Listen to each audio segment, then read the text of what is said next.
Hello বন্ধুরা, কেমন আছেন?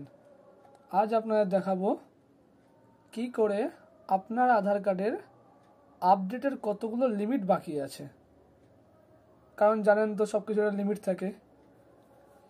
আপনার আধার কার্ডের ডেট অফ বার্থের লিমিট কতগুলো আছে, জেন্ডারের লিমিট কতগুলো আছে, নামের লিমিট কতগুলো আছে, সেই সব বিষয়গুলো আজকে বিস্তারিত আলোচনা করব। প্রথমে আগে আধারের অফিসিয়াল ওয়েবসাইট uidai.gov.in ওয়েবসাইটে লগ ইন করবো। লগ ইন করার পর একটা পেজ ওপেন হবে মাই আধার। দেখতে পাচ্ছেন মাই আধার সেকশন। এই মাই আধার সেকশনের মধ্যে লগ ইন বলে একটা অপশান থাকবে। লগ ইন অপশানটা ক্লিক করব। লগ ইন অপশান ক্লিক করার পর একটু টাইম লাগে। দেন এখানে আপনার আধার নাম্বার ইনপুট করতে হবে। আধার নাম্বার ইনপুট করুন। ক্যাপচার দিয়ে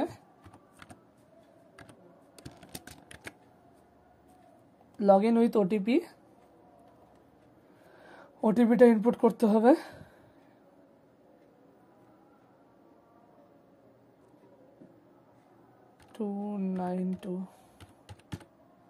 ওটিপিটা ইনপুট করার পর লগ ইন অপশানটা ক্লিক করতে হবে। লগ ইন হয়ে যাওয়ার পর এখানে দেখবেন আপনি অনেকগুলো সার্ভিস ওপেন হয়ে যাবে আপনার। ডাউনলোড আধার, ভার্চুয়াল আইডি, পিভিসি কার্ড, অনেক কিছু অপশান আছে।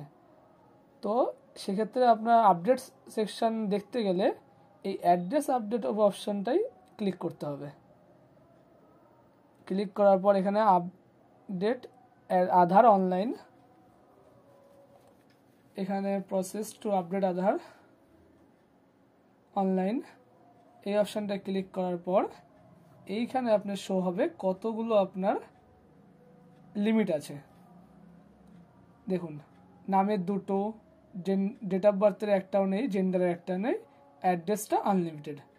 তো বুঝতে পারলেন, নামের ক্ষেত্রে দুটো লিমিট, ডেট অফ বার্থের ক্ষেত্রে একটা, জেন্ডারের ক্ষেত্রে একটা, অ্যাড্রেস আপনি যতটা খুশি আপডেট করতে পারেন।